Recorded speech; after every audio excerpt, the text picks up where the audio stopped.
everybody? I know this has been a hectic couple of 2 weeks because everybody's focus is fully on Iran.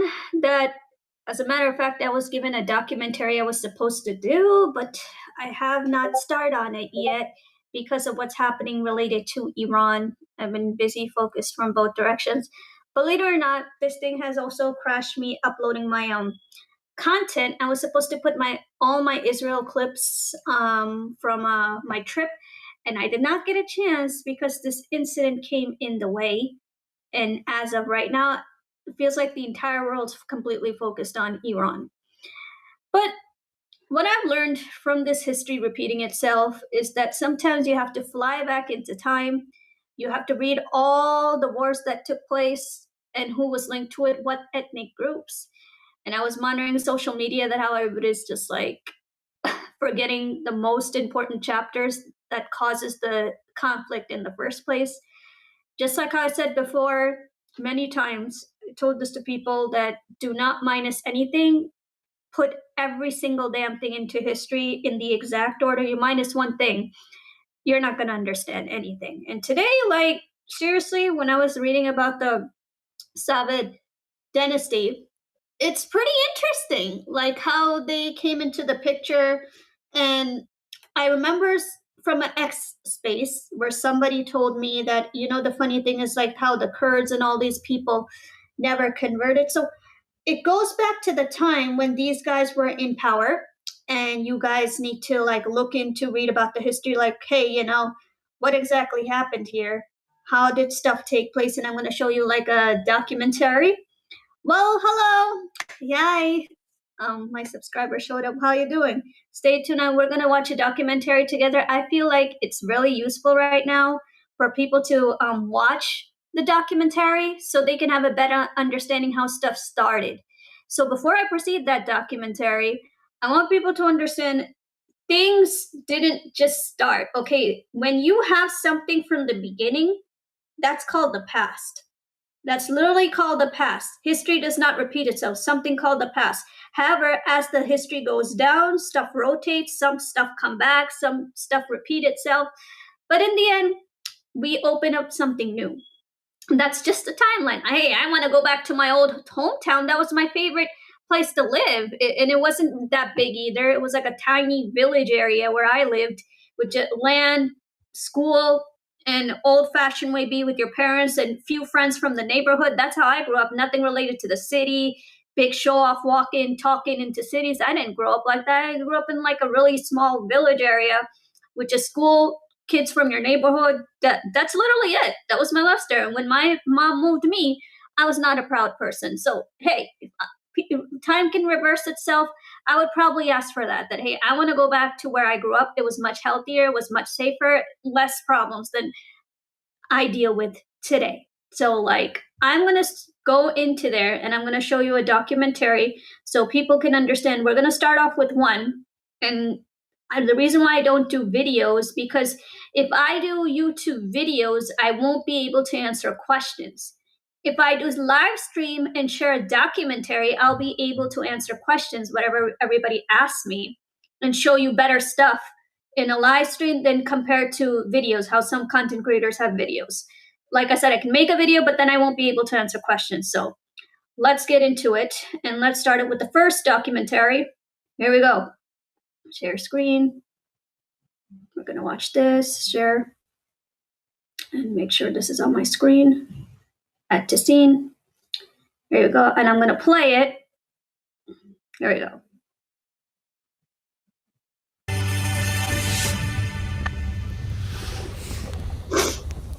Welcome back to 52 Dynasties, where we unearth the treasures of historical empires.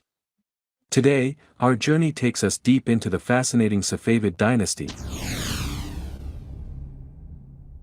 a beacon of culture and power in Persia, now known as Iran. The Safavid dynasty, reigning from the 16th to the 18th century, stands as a testament to the grandeur of Persia.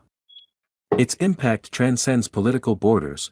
That's technically what we're facing with right now, aren't we? With what do you call it? The Persian people, right? Everything, it starts from here.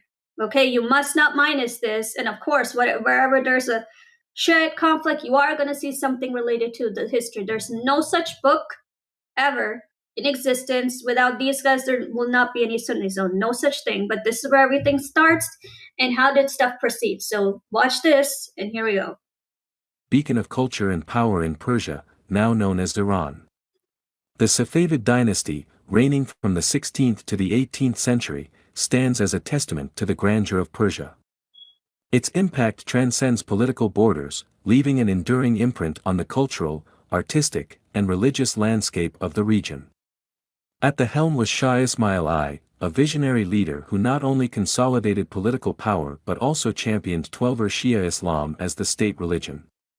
This religious fervor became a defining feature, shaping the dynasty's identity.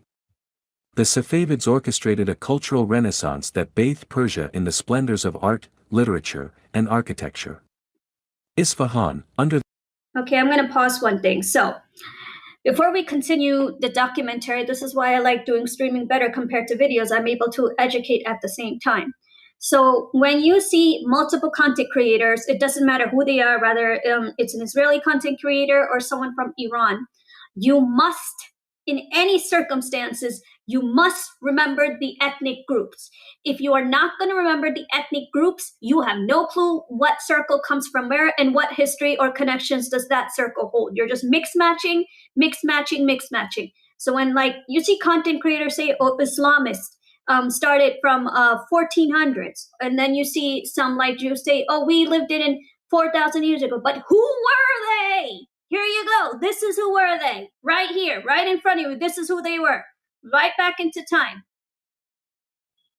their rule, became a city of wonder, adorned with architectural marvels such as the Imam Mosque and the Sheikh Lotfallah Mosque.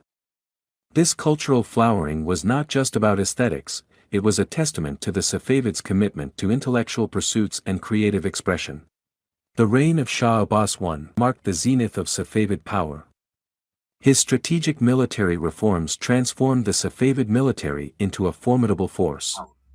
This military prowess not only expanded the empire's borders but also positioned Persia as a key player in the geopolitical landscape, with conflicts against the formidable Ottoman Empire. The Safavids fostered a thriving economy through strategic trade and diplomatic initiatives. Strong trade routes and ties with European powers contributed to economic prosperity. Persia became a hub for goods and cultural exchange, solidifying its position on the world stage. The Safavid era witnessed a golden age of Persian art and craftsmanship. Intricate carpets, stunning miniature paintings, and exquisite manuscripts became synonymous with Safavid patronage. These artistic achievements not only reflected the sophistication of the court but also became enduring symbols of Persian cultural identity. As the pages of Safavid history turn, we witness their legacy enduring through the ages. From religious institutions to architectural wonders, trade networks to artistic masterpieces, the Safavids have left an indelible mark on Persia and the world. As we conclude our exploration. So before we continue, yes, can anybody guess what that impact is? Come on, this is an easy one. Anyone? Does anybody know what that impact is? It's the impact of enforcement and taking over and enforcing the Shia tribe. And now, yes, back in the time, just like how well, I can take anger because it's anger. It's there. You just got to match where does it come from. So the Shia tribe, yes, there were Iranian Christians, the Iranian, but also the Sunnis and the Kurds and other ethnic groups was linked to the story. So first were the Sunnis. If you just want to take a little deep inside Iran, like ever heard of a Sunni mullah before? I had to look that up. I didn't even know at first that there's such thing as a Sunni mullah in Iran. I thought it was a myth. I'm like, nah, there's no such thing because I thought it was like a Shia country. There's no such thing, no such thing. And I look back and I look at all these Shia mullahs saying that our mosque was terminated, blah blah blah, things like that. And then of course, how did they get to Iraq? Iraq's history comes much later with time. It's not now. It's much, much later. But this is where it all proceeds. This little history. I'm going to try to pull up the second documentary if it's over because I streamed for at least 1.5 hours. But this is where everything proceeds. If you're not going to listen to this, you are not going to understand this fight and just jump around point anywhere without having to understand this is a real empire, and it's the real shitty Shia empire that took place from here, and it abused the Persian people, that empire, which is why the Persian people hate them so much.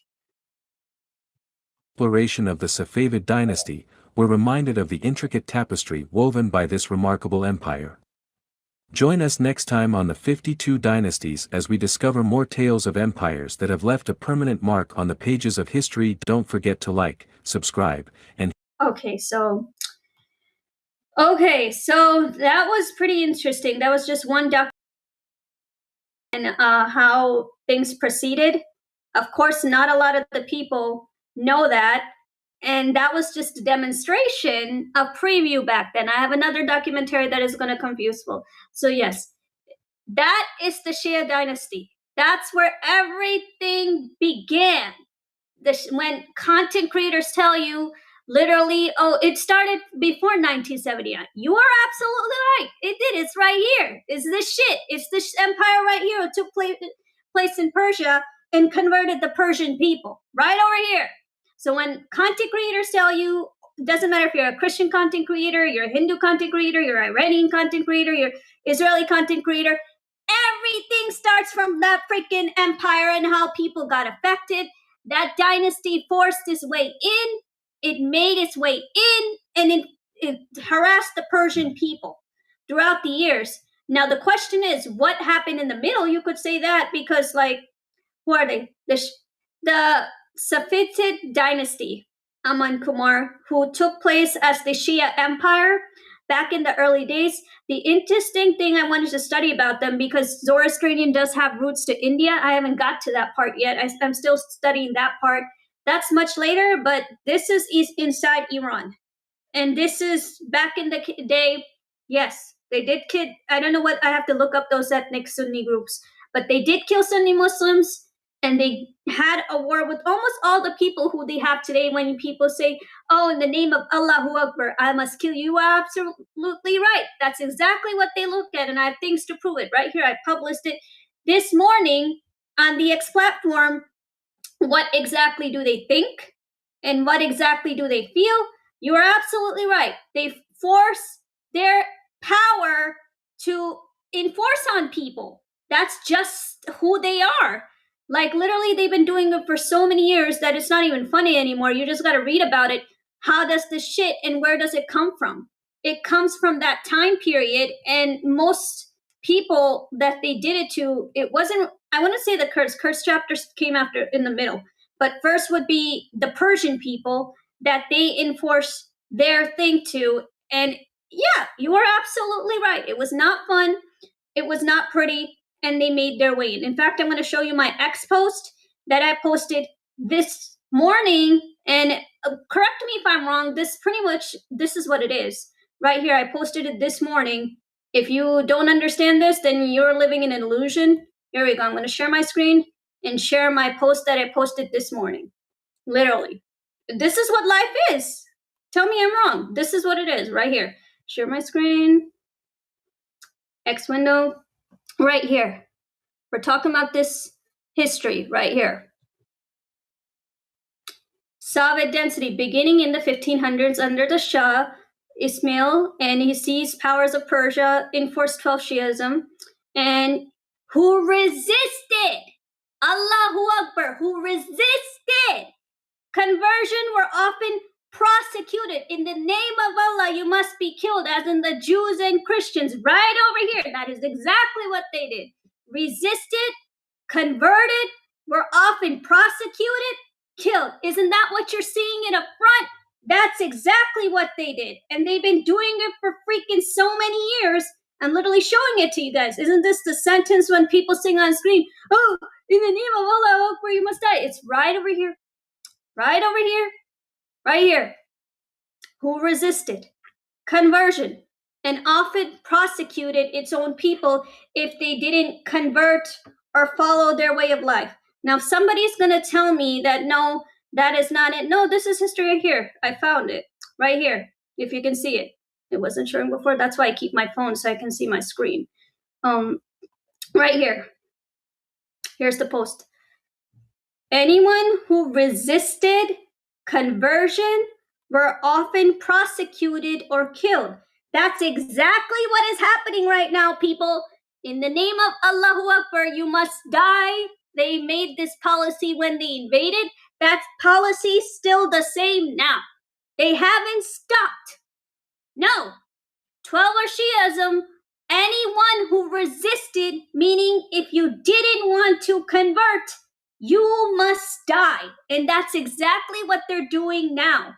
It's been their policy since the 1500s. 1500s! They've never changed that policy. You either resist, convert to Islam, or you're gonna die. Isn't that what we're seeing up front, people? In the name of Allah Akbar, hello, you must die. In the name of Allah Akbar, you must convert to Islam or you must die. And how many years have we seen this policy? This is where it all comes from. Right over on my freaking screen, I'm showing it to you. Anybody who resisted from them, must die. They killed Sunnis the same way. They killed anyone different who refused to bow to their ideology. They killed you yesterday. They've been killing people. The policy is the same from 1500s till now. That policy's the freaking same. You either bow to it or you're dead. That's what I said. Like, people need to look into the past. The Quran's not going to help you with this shit. Quran is a book. This is real shit that happened years and years, and it's been happening. Quran is just a book you translate. This shit is real. This shit is real. And they've been doing it from 1500 till now. It is the same. Resist to it. If you're not going to convert, you're going to be dead. 1500 till now. What are you going to do about it? And that's exactly how the Ayatollah has been. The Shia density has been. Now there's a twist in the middle. Who was that twist? I keep trying to make people understand. The twist were these guys, the Sunni Muslims.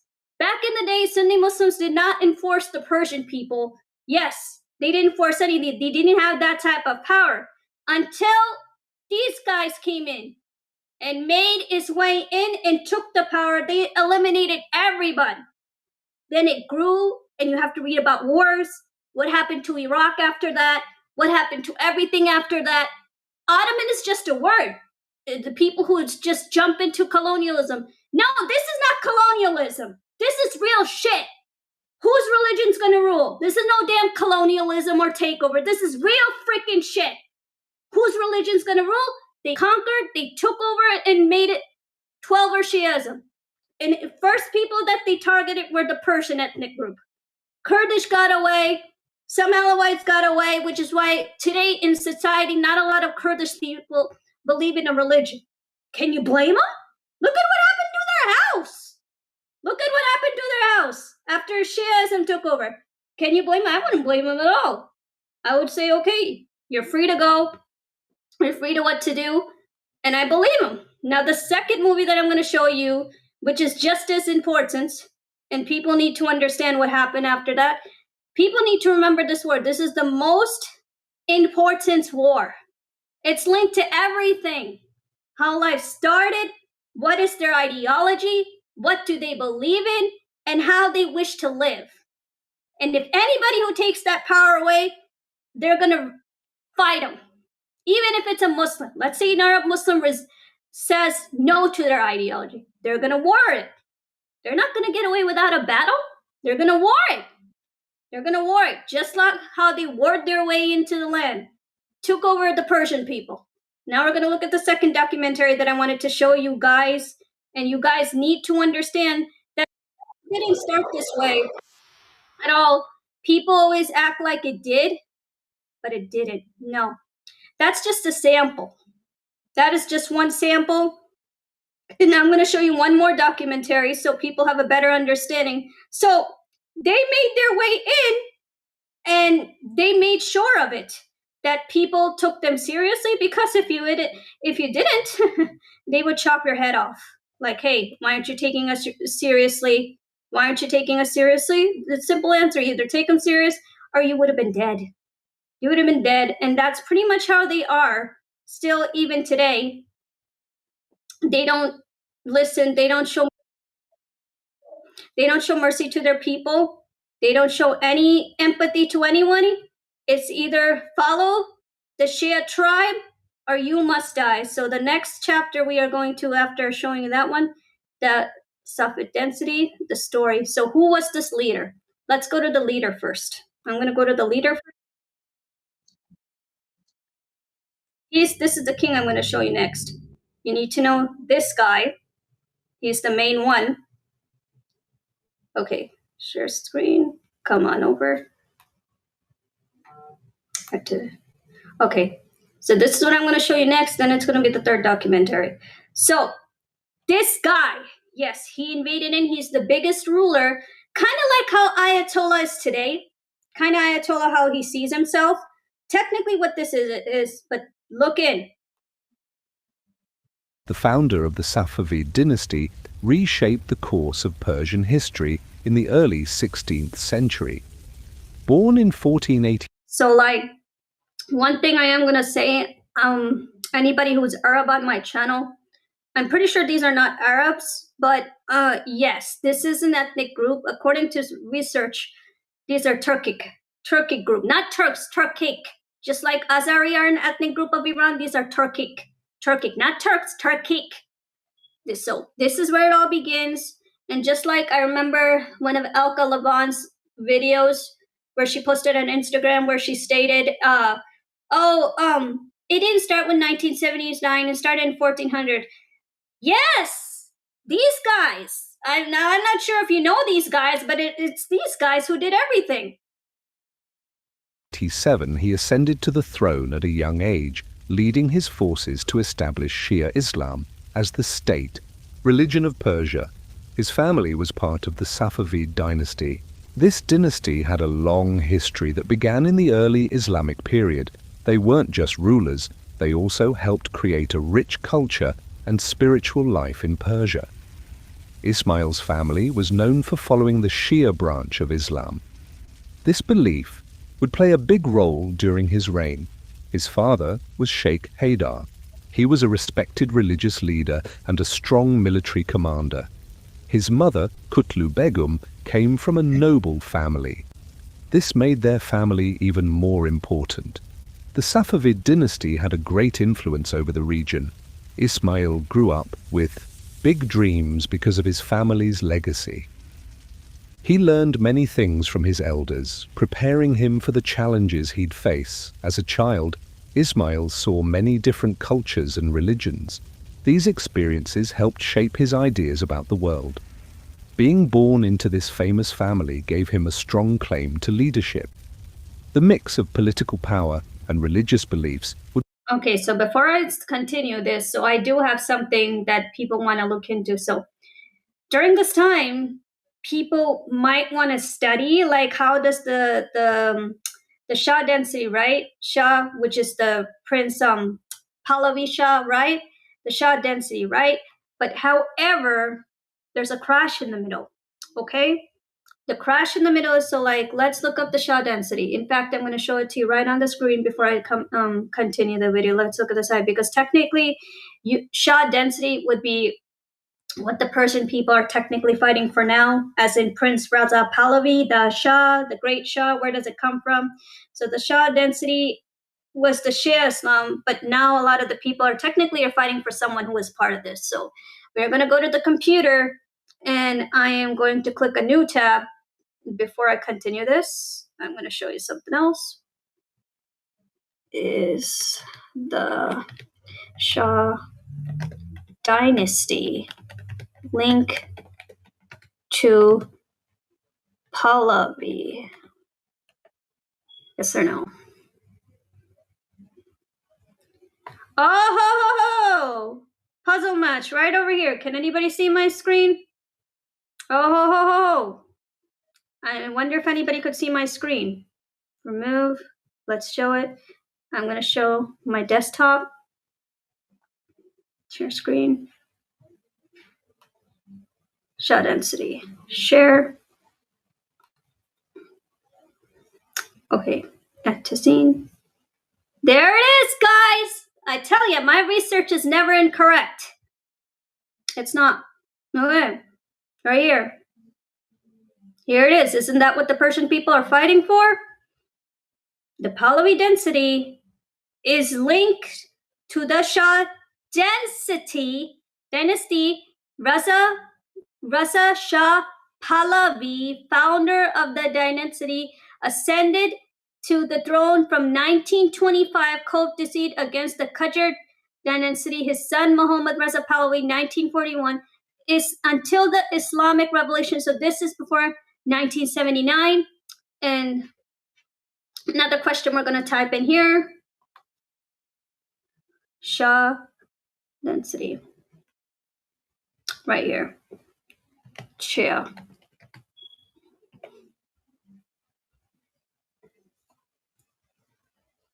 So this was before.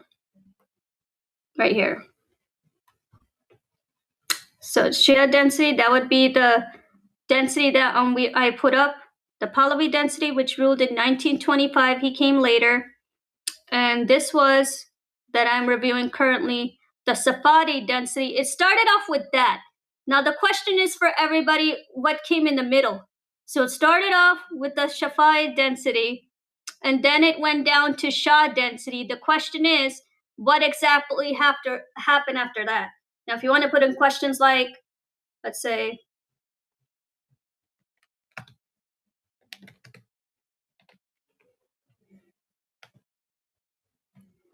Safavid dynasty crash to the Shah. What happened? We can do it like that. What happened? Enter. And here we go. It did give us an answer. Okay, so the Safavid density decline. The decline was a result of the combination internal decade cohorts and external pressure following the death of the Shah Abbas, leading the succession of the weak, ineffectual Shahs. The court became corrupt, isolated, concentrated among elite faction. The Shah neglected military expenditures, allowing the empire to drift without a farmhand. Additionally, the density was weakened by religious intolerance, eternal revolts, particularly from the tribal of present groups such as Afghan, Russia, invasion collapsed into constant borders, conflicts developed, and the final blows, hello again, Safavid density, which is the Shia empire. So this is how they kind of crashed all of it. I'm literally showing it to you up front. If you guys can see my screen right here. Yeah, you can see my screen. So this is where it all begins. I typed it in front of you. Safavid densities crash to the Shah, as in currently what the Persian people are voting for right now to get their lives back and make Iran under the Persian tribe, what the Persian people, technically what they want. But that's not all of Iran. That's just a portion of Iran, not all of it. But like, let's go in here. That's just one. And I'm going to go back to my movie that I wanted to show you so you can have an understanding about today. If you're not going to understand that movie, you are definitely not going to understand this conflict and just believe what the content creators tell you based without historical facts. You need the historical facts to understand today. And this is the historical documentary. Here it is, all of Iran. Would be very important during his time as ruler. As he got older, Ismail began to understand what it meant to be a Safavid. He realized the high expectations people had for him. His birth into such a great family set the stage for him to become a unifying figure in Persian history. Ismail. Sai grew up in a very important family. His family was part of the Safavid dynasty, which made him feel special from a young age. His father, Sheikh Haidar, was a respected leader among the Kizilbash people. His mother, Tamas Begum, helped him learn and grow in his faith. With strong role models around him, Ismail learned about being a leader and the importance of loyalty and faith early on. His childhood was full of responsibility and big dreams. He saw how to govern and how important it was to keep his followers united. His family taught him to be devoted to religion, especially Shia Islam. This belief would be very important. So, like, there it is. When people, I keep educating people that Islam has tribes. Make sure you know what you are talking about. Wahhabism is related mostly to the Arabs. Shia is related to Iran's history, and here it is. So it started from Safavid dynasty, terminating Zoroastrian back in the day where the Persian people lived, and all the Iranians linked to that religion. And started with these guys, and then they also Zoroastrianism itself, if you were to study about it, yes, it does have roots to the Indian people. Any smart Indian can tell you that it does. But how did Iran started to change? And it started off with the Persian people and other ethnic groups of Iran. So look in. This is all of Iran's past. During his reign as an emperor, Ismail listened to many teachers and Sufi mystics. This helped him understand the world and shape his spiritual beliefs. During his early years, the world around him was full of challenges. These struggles helped him grow stronger. He felt pressure to honor his family's legacy. This pushed him to be both a brave warrior and a clever diplomat. With his family's teachings, Ismail I developed a vision that mixed spiritual strength with political goals. This prepared him to become the founder. Okay, now you see how they stated mix with political goals. What do we see up front after 1979? Political enforcement, force of conversion, making all the non-Shia Muslims follow to the Shia laws in a political enforcement. And that's exactly what the Iranians been living since 1500 till now.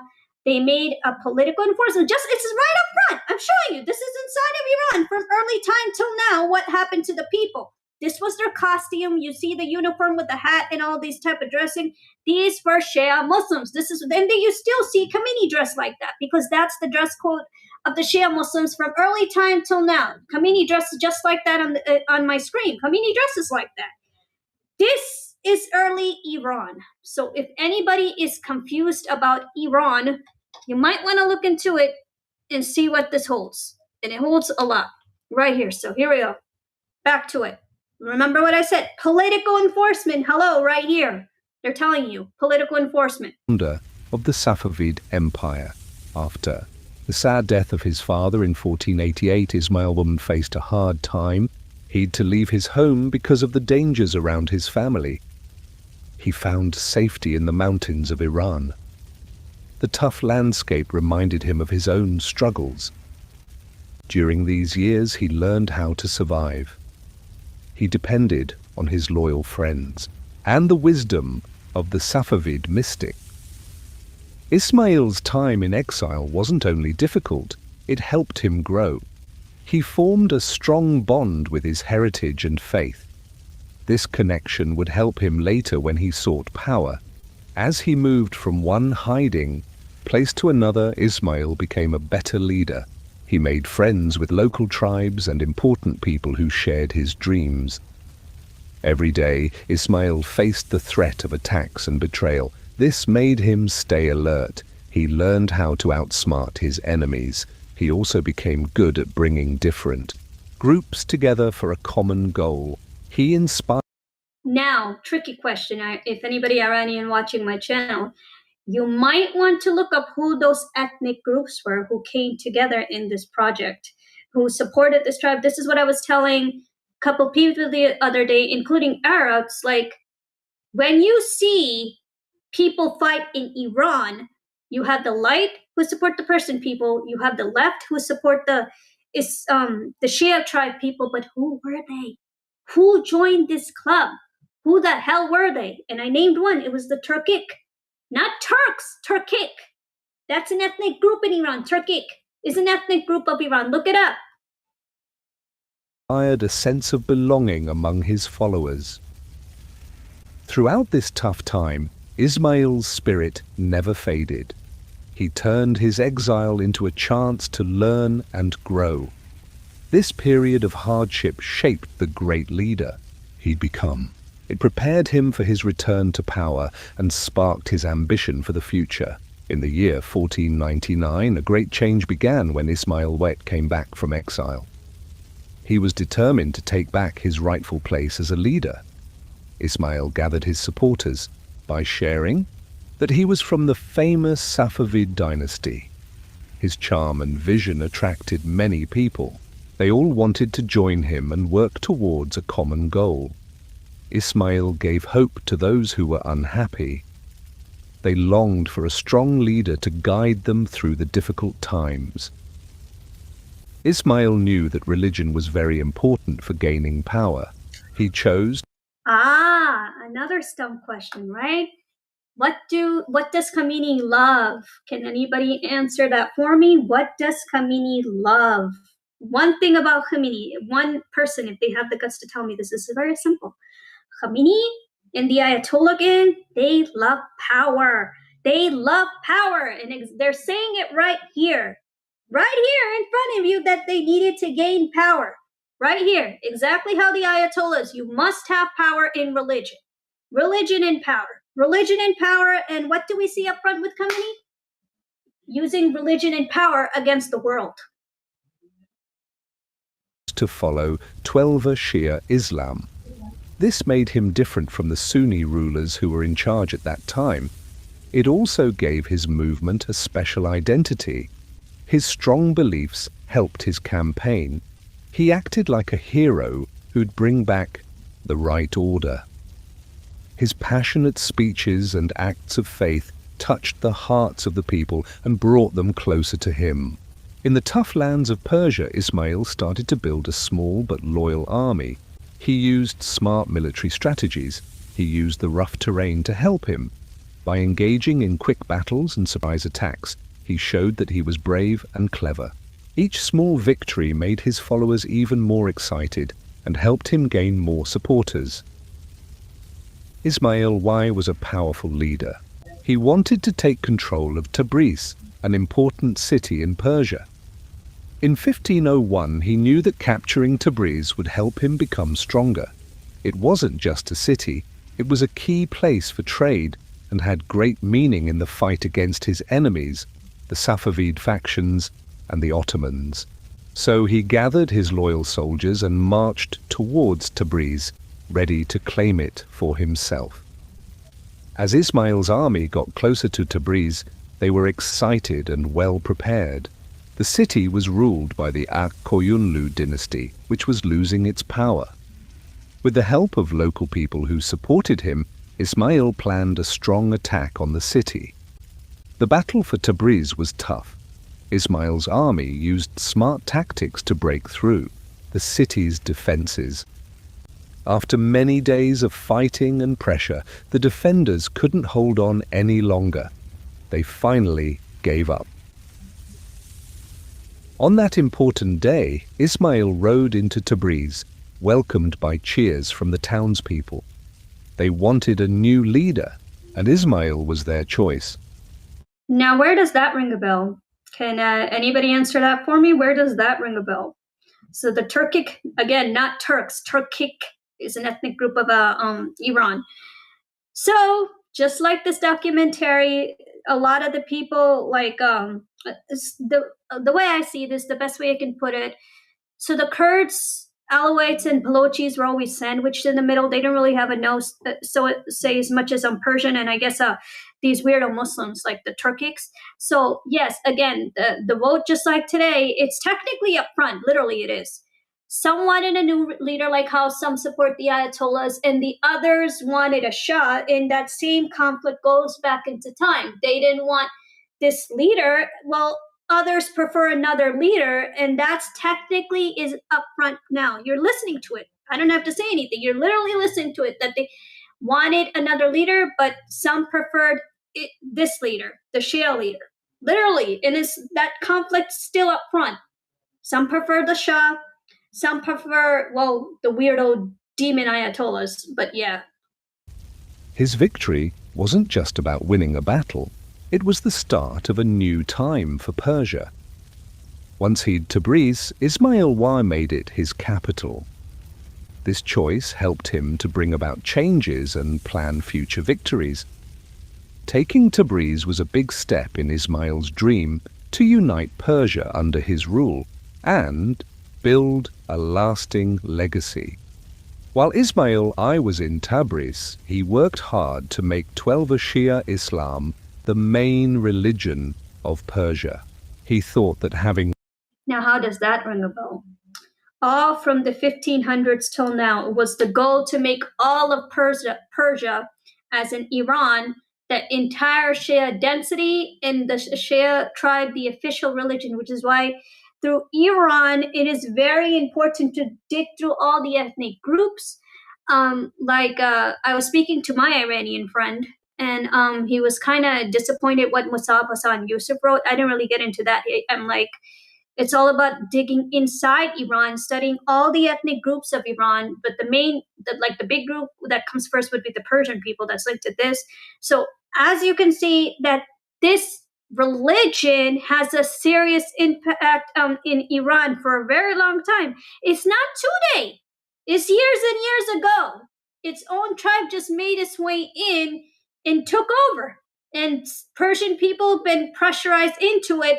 They wanted a new leader versus their legacy to make the entire Iran Shia. And I already demonstrated what their narrative means. You either accept it, if you try to resist or go against it, yes, simple answer, Allahu Akbar, they will kill you. And that's been happening for so many years. Listen away. This is the entire documentary of Iran, what happened with time before the Shah entered, and some of the stuff you're already reviewing up front. one religion would make his rule stronger and help his people be loyal. Ismail truly believed in Twelver Shi'ism, and it was important to him. To spread his beliefs, Ismail started many changes to help Twelver Shia practices. He encouraged the building of mosques and schools. These places became important for learning about Islam and praying. They helped teach the ideas of Twelver Shi'ism and trained new scholars and clerics. By supporting Shia scholars, Ismail made his rule stronger and built a strong idea for his empire. Ismail also took strong actions against other groups, especially Sunni Muslims. Didn't I say that? But why does that ring a bell? Didn't I tell everybody that the Sunni Muslims also hold a play? It wasn't just the Persian people, also the Sunni Muslims. You can't have a Muslim history without the Sunni Muslims. It's just mission impossible. Well, yeah, Sunni Muslims and of course the Persian people or anybody linked to it. So the way his narrative is, I'll repeat it again, you either accept it. If you resisted to it and refused to bow to it, yes, you would have been dead. And then, of course, 1979, that's another story when we go all the way down and it turned into a radical military playground. But that's much after. But this is where stuff proceeds, right here. This has nothing to do with Muhammad or the Quran. This is history itself, right here. He saw them as a danger to his power. He told his followers to go after Sunni leaders and destroy their mosques. This made the split between the two groups even bigger. His actions showed he wasn't open to other beliefs, but they also helped bring his new lands together under one religion. Through all these actions, Ismail I made sure that Twelver Shia Islam became a big part of life in Persia. His work. So back in the day of with the Persian people in Iran, Sunni Muslims didn't have a say, which is why some Sunni Muslims are manipulated and hypnotized to believe the Shia tribe, as in the Ayatollahs, support them because of this time. They probably don't even know this history, what I'm showing right now, but this is how stuff started, specifically related to Iran only. Work helped create a special Shia identity that would influence the future of Iran and its people for many years. Ismail I loved Twelver Shia Islam. Because of this, he made it the official religion of his empire. He wanted everyone to follow the same beliefs. This would help him be a strong leader and show that his kingdom was different from the Sunni majority Ottoman Empire. To spread Shia Islam, Ismail I did many things. He invited scholars to teach people about Twelver beliefs. He also helped build mosques and schools. These places taught the faith and brought people together. Ismail didn't just focus on teaching, he also pushed away Sunni groups because he thought they could challenge him. Making Shia Islam. Recap, isn't that what happened in history? So like this is where I say this is where the land comes in. So yes, if you study after this, sometime later, if I can find documents related to Iraq, even though Iraq was the Mesopotamia, and in books, Iran was technically considered a Persia in the Bible. So even after this invasion, all of it, they did make their way in through all of the people. So that would also link like the Iraqi Christians, Iraqi Kurdish people, Iraqi Jews, and you would have to look in the middle what happened all that. All those organizations like ISIS and shit like that, that came way later. This is where everything proceeds. Everything like ISIS and all that shit, that's radical poop that came later. Not from here. This is where you're looking into how did it spread all over and who took control. Just like currently it's in front of everybody, the Ayatollah's in control.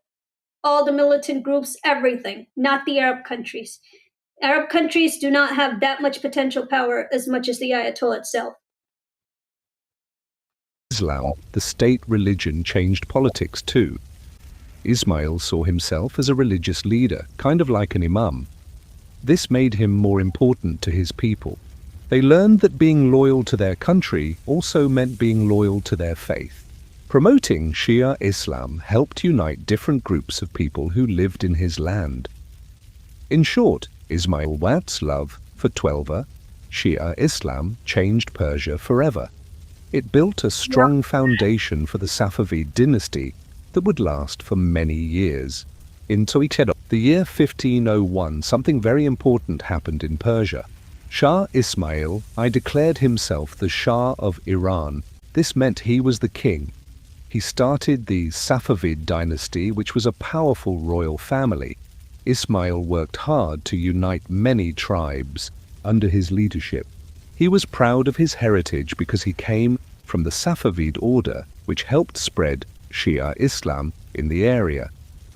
When Ismail declared himself Shah, he wanted to show everyone that he was in charge. He wanted to create a Isn't that what's up front? Who's playing the big guy in charge? Can anybody name his name? Come on, you guys are all smart enough to know that. Duh, Ayatollah and Khamenei, they claim that they are in charge all over the Middle East. Bow to their power or die. It's that simple. It made it very clear that get in my way, I'll bore you all. And that's technically a front, but yeah. strong national identity for his people. Ismail wasn't just a king, he also wanted to be seen as a religious leader. He made Shia Islam the official religion of his kingdom. This was important because it set him apart from his enemies, especially the Sunni Ottomans, who were very powerful at that time. Many people supported Ismail. They saw him as a special leader who was meant to guide the Persian people. He quickly set up a strong government and made changes to help him control the different areas of Iran. His strong personality and skills in battle helped him win support from many groups. This led to the growth of his kingdom. The Battle of Chaldiran happened in 1514. It was an important event between two great empires, the Safavid Empire led by Shah Ismail I and the Ottoman Empire led by Sultan Selim I. The Safavids wanted to grow their empire, especially into land. Look at who was the Sultan. Who was the Sultan Empire that crashed the picture here? So as you know, the Safavid dynasty wanted to take over all of the Ottoman lands, which technically happened, which is why Khamenei is the ruler. He funds all these organizations. Now, some people say like, oh, but that was Sunni. You're absolutely right, it was Sunni. But who's funding to take it in control? Ta-da! It was Khamenei from to begin with. Saddam, I'm going to connect that later. Where does that come in the picture? But from that time till now, it's mostly the Ayatollahs who could connect it to the Sunni organizations, pay them to war, pay them to remain in their control. It's all from here. It starts from this video I'm showing you. So now if you want to understand how did the Sultan come into the picture and what does that have to do with the Ottoman Empire, that will break the picture here. Like, who the hell was the Sultan? What does he got anything to do with it? So I'm going to pull it up right here. Let's put it in. I'm going to stop sharing my screen and then share it again. So people, if you're not going to understand history itself, you're not going to understand the conflict. So I'm going to pull up who the hell was the Sultan. And just like some nations, I've said this like 20 times already, yes, Russia and Afghanistan do go back to Iran's history. It literally said in there, yes, they do. Nothing related to other lands who came much later. This is not dumb colonialism and all that shit that content creators talk about. It's real history. It has nothing to do with the Quran. It has nothing to do with Muhammad. Real freaking history right in front of your eyes. So, right here, I'll type it. Who was the Sultan? Sultan in Arab. Sultan. Let's type it. Who was the Sultan? Who was the Sultan that Safavid Dynasty wanted to knock out?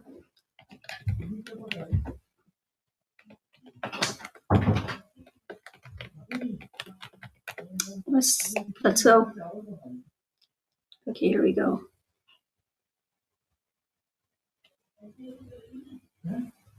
Okay, who was the Sultan?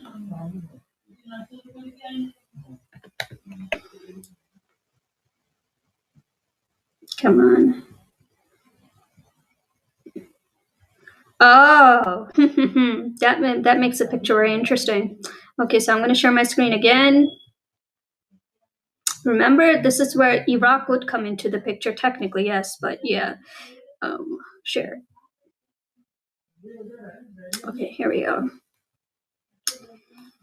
So here we are in 1500s. So it caused sectarian tensions in the Middle East when he destroyed the Tombs. Abbas collapsed the Sunni Islam by Abu Hanifa Numan, the Sufi Muslim and ethnic group called Ascetic Abdul Qadir Kilani, 1508. So, Sultan. When he ran into the Sultan.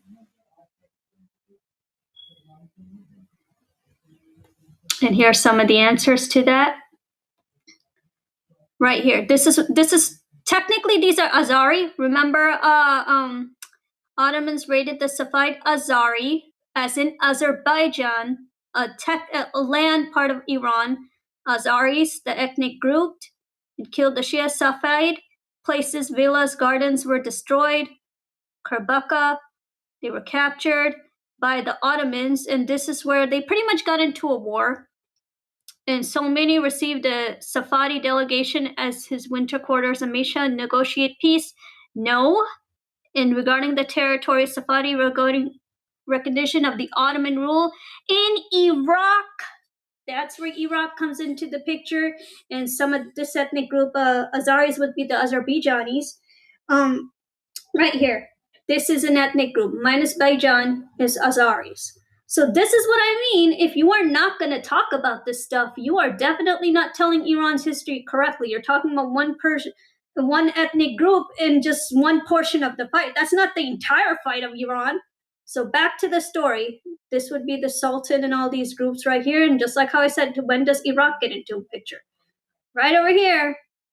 Literally. Right here. Okay, back to the screen. Come back. Finish the documentary. So the Sultan. That was the Sultan.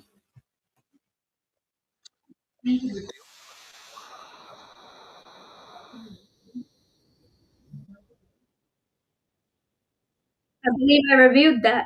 Didn't I review that? I said that like 5, 6 times.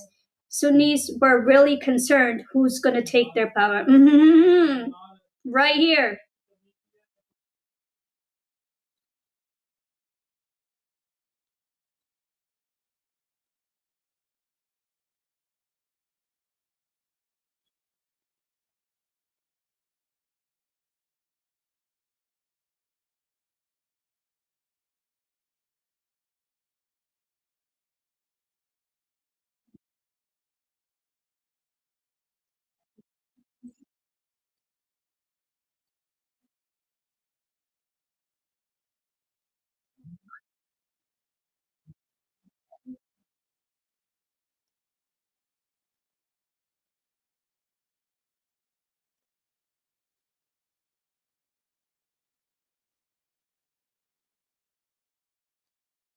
Chaldean, Shah Ismail I faced a big challenge with the Ottoman Empire.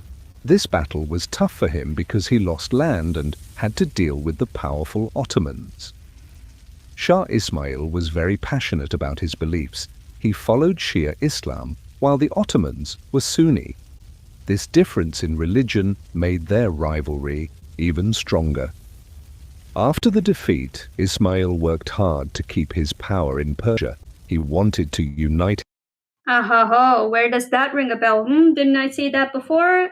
When Iraq, the state took birth, like back then it was Mesopotamia in the holy books. So like when Iraq took birth, just like I was telling you, the Ottomans were Sunni rule.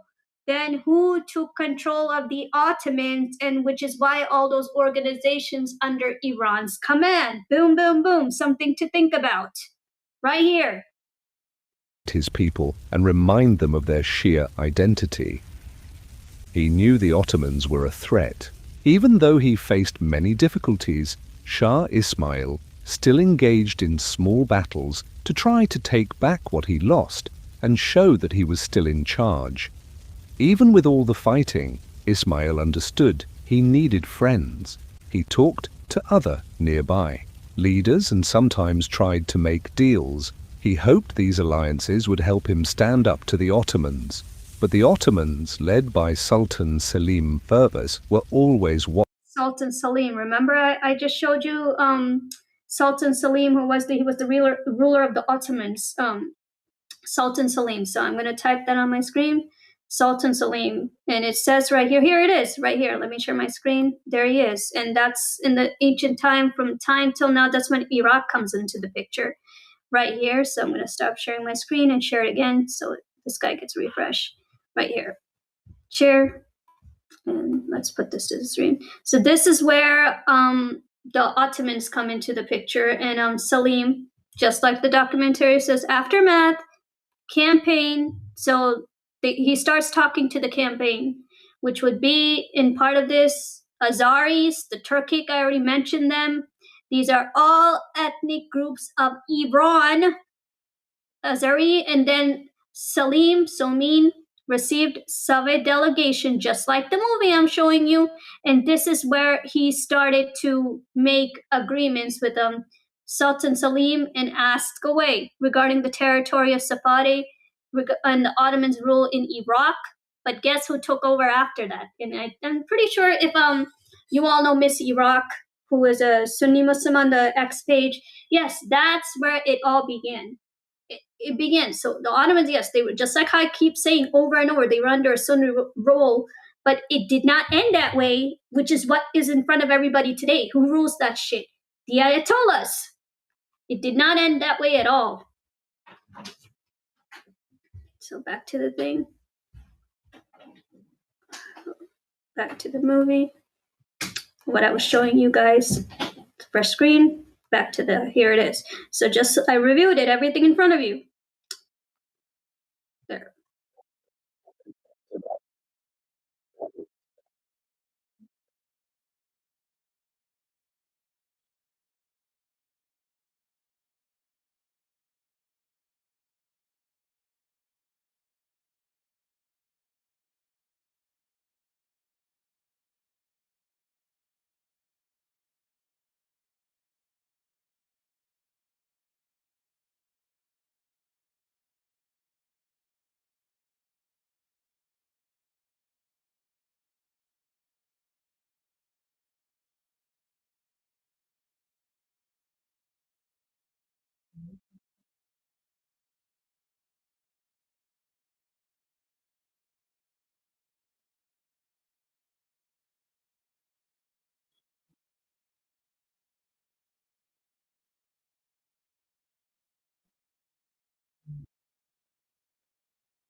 These tiny paintings were full of bright colors and fine details, showing off the empire's artistic talent. In addition to writing and painting, Shah Ismail encouraged music and dance. He hosted events that celebrated Safavid culture.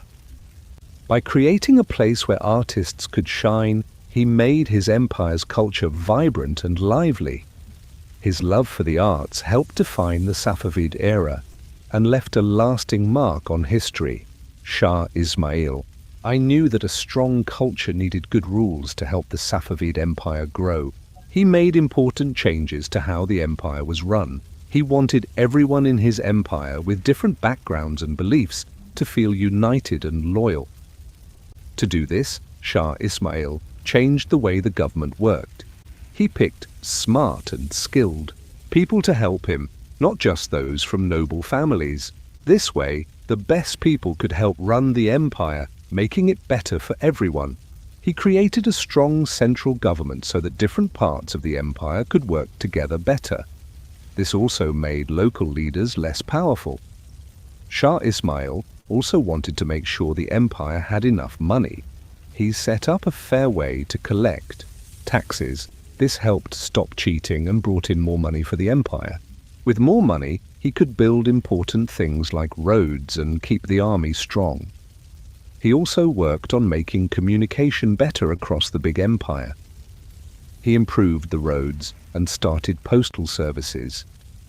This made it easier to share news and orders quickly. It helped the government respond faster to problems in different areas. Shah Ismail. I was a powerful ruler who wanted to bring his empire together through religion. He made Twelver Shi'ism the official religion of his land. This wasn't just about beliefs, it was also a way to stand apart from the Sunni Ottoman Empire. To make sure his people followed. Where does that ring a bell? When people bring up like Sunni stuff, it's like I said, it's not colonialism. This is real shit from ancient time. You got to read your freaking way down to understand what happened. But anyway, continue away.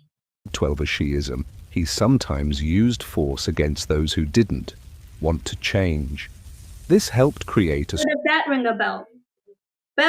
Ring a bell. Anybody who doesn't want to change, then yes, you would be punished. As we still say today, we still see today that anybody who does not want to change or didn't want to convert, yes, these people killed. You're seeing it. It's right here. From that time period till now, same. Continue away. Strong religious identity that supported his rule. To help spread his religious ideas, Ismail built many mosques, schools, and courts. He wanted clerics or religious leaders to have an important role in running the government. He also encouraged the study of Shi'i literature and ideas.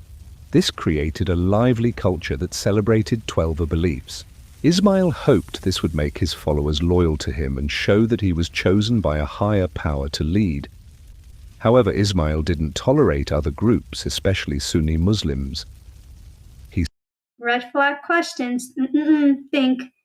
Safavids never tolerated other groups. Where does that ring a bell? So in local Iran, when people did not convert, like for example, the Kurds or Alawites or the Iranian Christians, so if they didn't fall to it, so they hated the Muslims along with these ethnic Iranian groups as well. It's either you do it or yes, they pretty much kill you. You're listening to it, nothing to lie. It's right in front of your eyes, but yeah, right here. He saw them as a danger to his empire.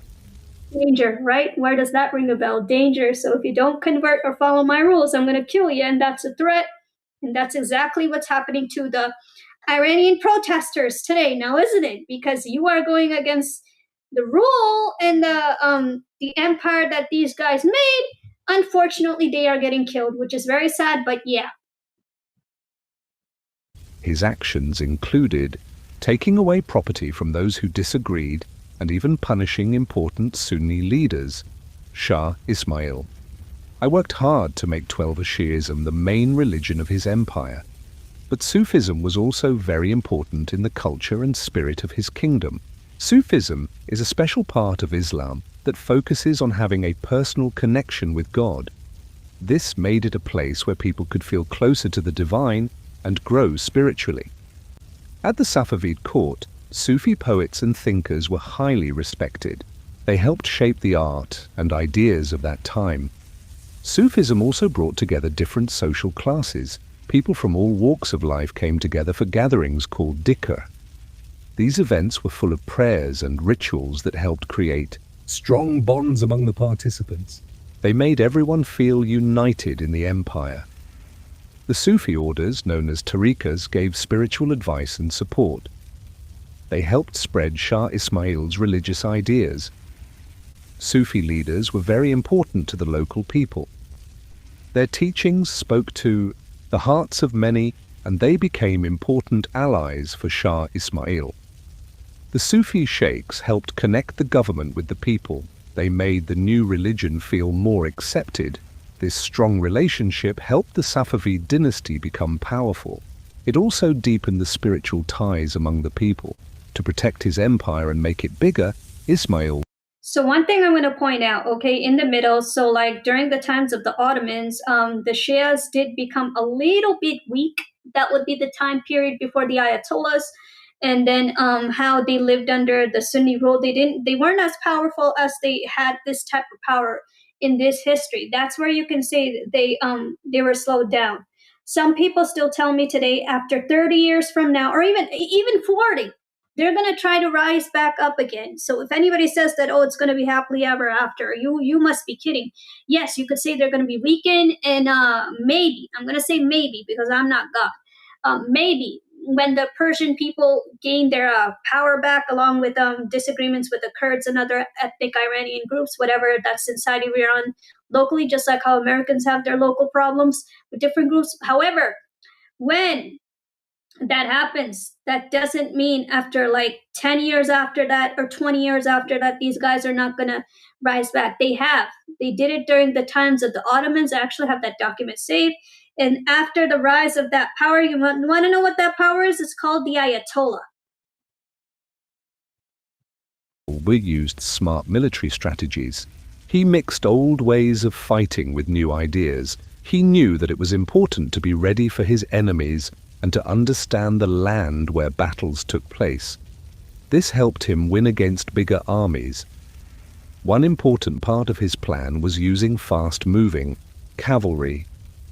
These horse soldiers could move quickly and surprise their enemies.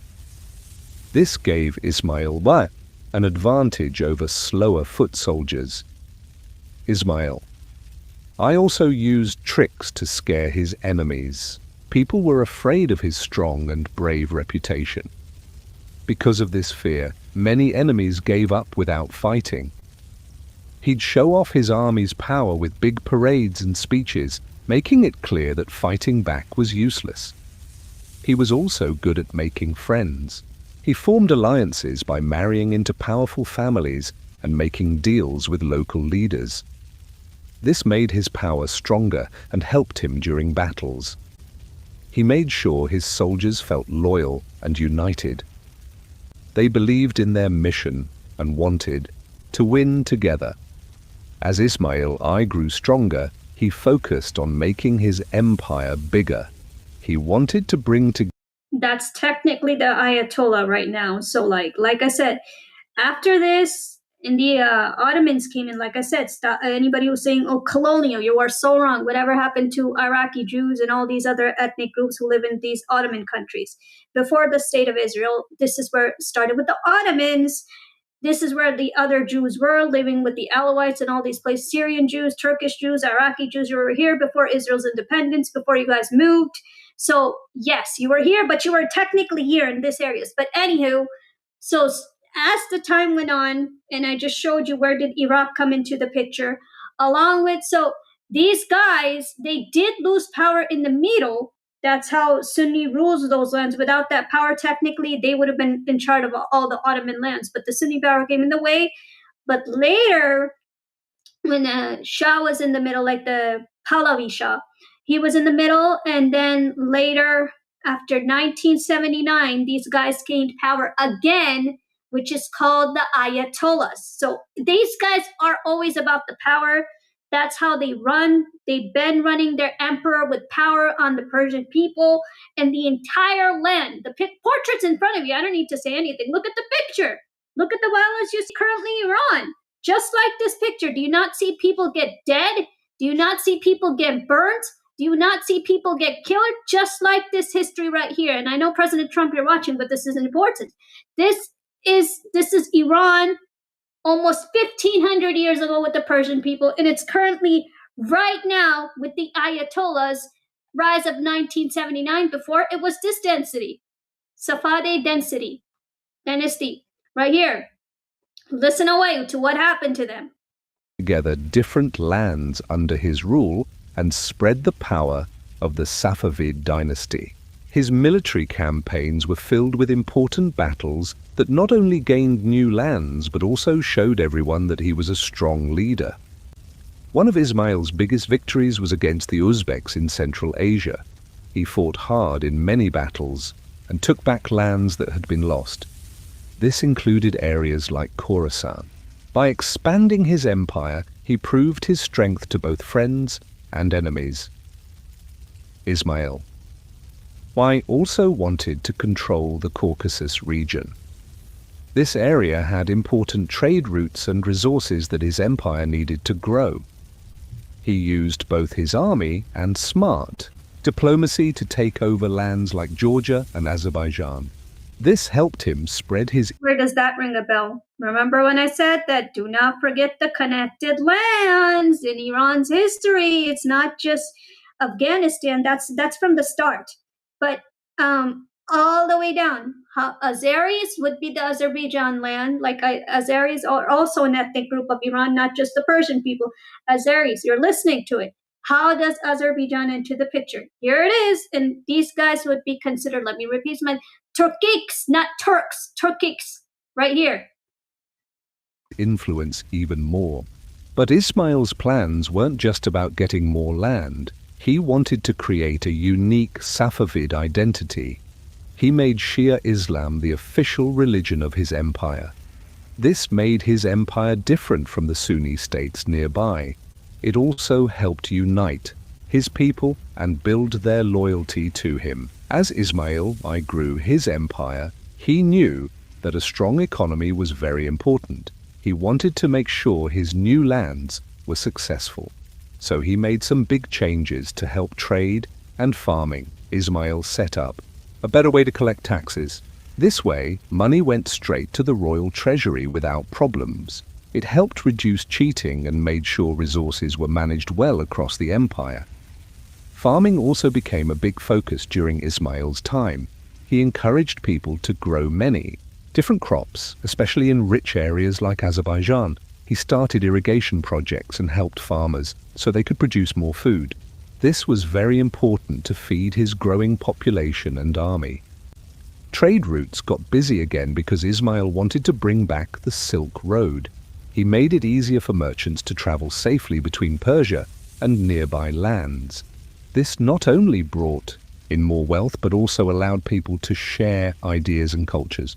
Many goods like spices and textiles came into the empire, making it richer. Ismail was a powerful ruler who cared about his empire's wealth and identity. He knew that art and buildings were important for his people's pride. During his time, the Safavid Empire became famous for beautiful art and impressive buildings. These creations showed what the empire stood for and its dreams. One of Ismail Fern's greatest projects was the Shah Mosque in Isfahan. This mosque was stunning, filled with amazing tile work and beautiful writing. It wasn't just a place to pray, it was also a center for culture. Many artists and scholars came there. The colorful designs and detailed patterns showed how talented the Safavid artists were. Ismail also loved Persian miniature painting. This art form grew a lot while he was in power. Artists made tiny paintings that told stories about history and legends. They often added poetry to their artwork. This style became a key part of Safavid culture, mixing pictures with words. By supporting art and architecture, Ismail I brought his people together. He helped everyone feel connected to the Safavid Empire. His love for beauty and creation left a strong mark. Ismail I was a great leader who knew how important it was to have good relationships with his neighbors. He wanted to protect the Safavid Empire and make it strong. During his time, he carefully worked with other countries around him. One of the most important countries nearby was the Ottoman Empire. They were powerful and had... Does that ring a bell? Ottoman lands. Remember I reviewed the Ottoman lands? They didn't come until much later. I must have said that like 20 times for those of you platform content creators who keep saying, oh, colonial rule. No! Everything starts from start to finish. There were major changes. I just reviewed. Where does Azerbaijan come into the picture? It comes through Iran. Iran! Everything inside of Iran is this video right here. Then later came the Ottoman lands. Nothing started with fake colonialism or fake state. No, everything has a starting. This is Iran starting. I already reviewed what happened to the Persian people and this dynasty when it was ruling. And then later, as I said, Ottomans came in later, just like the documentary is telling you. Then comes the Ottoman lands. Then came the King Sultan, which was the ruler of the Ottoman lands, which would be the Sunni ruler. And then later, yes, as I said, they lost power, but the Shia gained power again, which is something called in 1979 the Ayatollahs. Look away and pay attention. Match history. Had different beliefs. Ismail was a Shiite, while the Ottomans were Sunni. Even though they didn't always get along, Ismail tried to... We already know they don't get along. That's history, but yeah. Look away. ...keep peace. He sent messengers to talk and make deals, hoping to avoid fights that could hurt both empires. He showed that he could respect the Ottomans despite their differences. Ismail also paid attention to the Uzbeks to the east.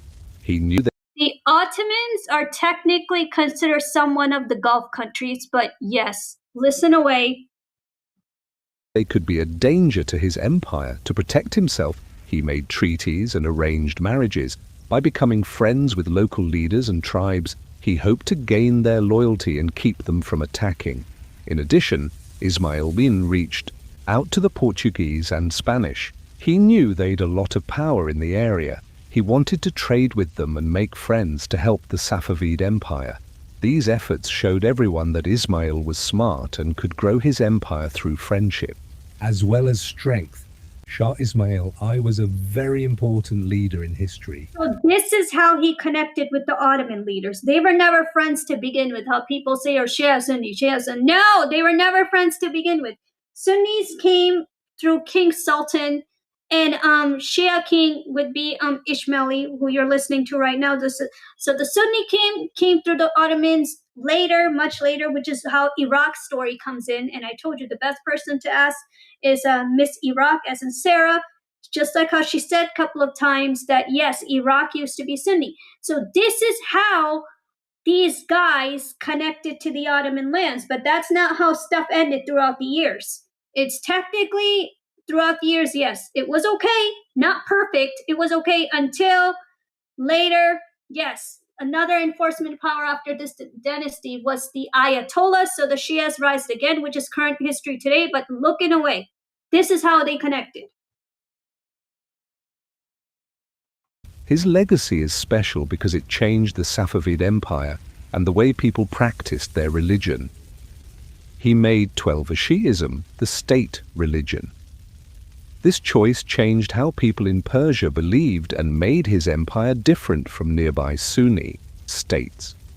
His support for Shi'ism helped create a unique culture and identity for the region. During his rule, art and architecture thrived. Isfahan became a famous center for art. Beautiful mosques and public buildings were built to show the greatness of the Safavid Empire. People still visit these places today to learn about history and admire the stunning designs. Yes, it's going to be there. It's always going to be there. Just like how I said it. You step inside this history, you are going to hear from the Iranian people deep inside Iran, before 1979 rise of the Shia regime. Once again, this was the current Shia regime in the earlies of 1500s by King Emperor Shah Ismail. He was the king of the Shia Empire back then. And then later he met the Ottomans, which was under the Sunni rule, and something happened in the middle. Yes, they gained power again through the Ayatollahs, which is why Ayatollah funds those countries because of that power. Everything that you see in this video is the timeline of the Middle East. So before 1948 of independence of Israel, Jews lived in these areas along with these guys, which is why there's such thing as an Iraqi Jew, Syrian Jew, and Iranian Jew, because you were in here and then later you shifted to Israel. Israel took place, just like how Jews say we've always been here. You were, but you were here before you were thrown out due to certain things, which I will review later if somebody is willing to review with me. But yes, that's much later. But this is Iran, deep inside Iran. Shah Ismail also expanded his empire through military campaigns. He added more land to the Safavid territory. Some of these conquests didn't last long, but they showed his ambition and strength as a leader. Shah Ismail had a big impact on what it means to be Iranian. He mixed religion and culture in a special way. By making Twelver Shi'ism the main religion of Iran, he turned the country into a center for Islamic ideas. This helped bring different groups of people together and made them feel united. Shah Ismail also loved Persian culture. He supported art, literature, and beautiful buildings. During his time, Persian poetry and philosophy grew a lot. Many great works of art were created that showed both Iranian spirit and religious beliefs. These pieces became important in everyday life. His military actions helped strengthen Iran's borders. He worked hard to create a strong state. This made people feel less tied to their tribes and more connected to being Iranian. Many different traditions, languages, and beliefs mixed together to create a rich culture that's still important to Iran today. Shah Ismail was an important leader in Iran. He created the Safavid Empire and made Twelver Shi'ism the state religion. This was a big deal because it helped people in Iran feel different from their Sunni neighbors. Historians study his time as a ruler. So recap for a second. So most of the Ottomans, like the Ottoman lands, they're technically like somewhat of the Gulf states, which is linked to the Arabs mostly. But that's where this chapter comes in when people like, oh, you're Arabs, you're just, like I said, it's not Turks, Turkic, kick, like you kick a ball, Turkic. So these were Turkics, Azeris, and you already know what happened to the Persian people as the time flew by. So all these people, technically you could say these were like some of, I would say, the Kurdish people, somewhat Alawites, all these mixed people that you're seeing in time. This was another dynasty before the Ayatollahs. So this was Iran, okay? Everything was okay. It wasn't perfect. It was okay. Just like even today, if you were to bring back history, the Persian people would have power, and then the same people you see in this picture, kind of like the Kurdish people, the Balochi people, and the Alawites, and I'm not sure Sunni Muslims in today's society, but like, yes, they will always be in the middle from the Persian people if history were to repeat itself, but it was fine. And then how did they connect to the Gulf states? It was never Ummah. The stupid ideology just needs to get out of people's brain. It was when the Ottomans took place, which is technically they have linked to the Gulf states. And then later, after birth of Ayatollah, which is the new density, the Ayatollah density, that's when the Shia gained power back. And their goal was to become 10 times more powerful than what they were in this time. And that's technically what you are seeing. And just like history started, they harassed the Persian people and almost everybody this time compared to last time what history was. This was history back then when the Shia Empire ruled and when they gained power back. And just like how this video demonstrated that they see their neighbors as a threat, which would be the Gulf states. They still see the Gulf states as a threat if they do any support the U.S. That's the same thing currently right now. It's always been like that with the Shiites, emperor power, and their belief system towards people. And that's, I mean, just look, just like how people, the Iranian people said, this is not how we used to dress. So in that time, they were allowed to dress like that. Now in the Ayatollah's time, they're not allowed to dress like that. They see how his military campaigns grew the empire and brought different groups of people together. Ismail's focus on Shi'ism helped build a shared Iranian identity that many people still feel today. He also loved the arts and built beautiful buildings. The mosques and public spaces he created showed his idea of mixing Persian culture with Islamic art. Some historians talk about Ismail's religious rules. Some say they helped unite people, while others believe they caused more problems between different groups. Overall, people agree that Ismail's legacy is complex. It includes his battles and his support for culture. As Shah Ismail Bed's reign came to an end, people started to worry about who'd take over next. His health got worse in the late 1520s. This made his advisors and the Safavid court very anxious. Ismail had led the empire to grow quickly, but there was no clear heir to take his place. He'd several sons, but none were seen as strong enough to be the next ruler. The court was concerned about what might happen if there was no strong leader. Ismail's oldest son, Muhammad Khordadbeh, was chosen to be the next king. However, he didn't have the same military skill and charm that his father had.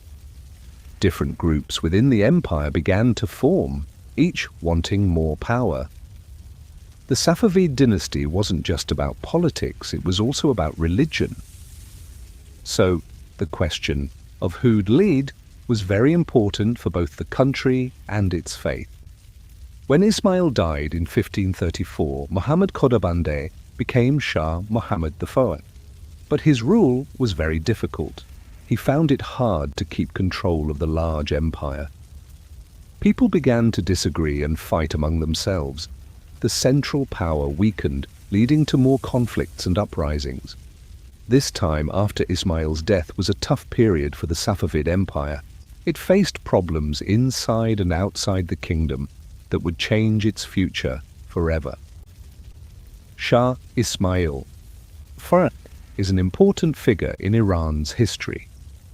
He started the Safavid dynasty and made Twelver Shi'ism the official religion. His actions helped shape the identity of Iran. People in Iran remember him each year by celebrating the anniversary of when he became king. These celebrations include cultural events that show the arts, poetry, and ideas from his time. Scholars and historians talk about how he influenced Iranian culture and society. There are also monuments and public places named after him, reminding everyone of his great impact. Modern leaders in Iran often speak about Shah Ismail's dream of unity among Shiites. They highlight how he helped shape the country's religious and cultural identity. His image is found in art, stories, and media, representing strength and national pride. Festivals celebrating Persian history often include themes from his leadership, showing the beauty of Safavid heritage. Schools teach about Shah Ismail I, so young people can learn about his importance. His story inspires pride in the nation and reminds everyone of their rich history. The respect for Shah Ismail I shows how he still affects modern Iran, connecting the past with today. Since the time of Shah Ismail I, many leaders have come and gone in Iran. However, his legacy still affects how they think and act today. He made Twelver Shi'ism the state religion. This was very important because it helped unite the people and gave the country a strong identity. Future leaders learned from him and used his ideas to guide their own decisions. Shah Ismail believed in a strong central government. Other rulers liked this idea and tried to be just as powerful. They wanted to bring different ethnic groups together, just like he did. This wasn't easy, but they were inspired by his success. Shah Ismail was also known for his military skills and plans to expand his territory. Future leaders looked up to him and often used his name to support their own military actions. They wanted to show that they were following in his footsteps. Today, leaders in Iran still mention Shah Ismail. They do this to spark feelings of national pride and religious loyalty among the people. By connecting with his time, they strengthen their own power and explain their choices. Emperor Shah Ismail's journey from exile to the founder of the Safavid dynasty showcases his resilience and vision. By establishing Twelver Shi'ism as the state religion, he not only unified diverse tribes but also left a lasting cultural legacy. Despite facing internal conflicts after his death, his impact on Iran's identity and governance remains significant. His life story continues to inspire future leaders, highlighting the enduring power of leadership and faith in shaping a nation's destiny. Well, so that is Iran's full history. And in fact, when they said Shah Bandi, that would be the next ruler, and that's when the Mohammed bin Shah, as in Prince Reza Pahlavi's father, that's when he pretty much stepped into the picture.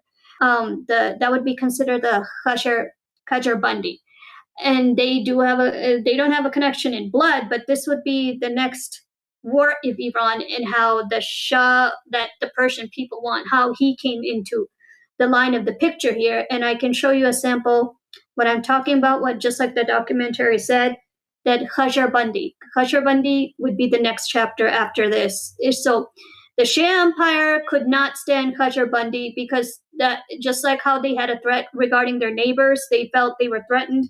Anybody who tried to change their narrative, that you would be considered a threat if you didn't follow the narrative, just like how today you see it, even though today it's much worse. In previous time, you were allowed to wear your Iranian identity, like clothes and stuff. You're not allowed to do that shit in this Ayatollahs thing. That was rise after 1979, when they gained power again, and Ayatollah became the world global ruler of the Shia Empire again.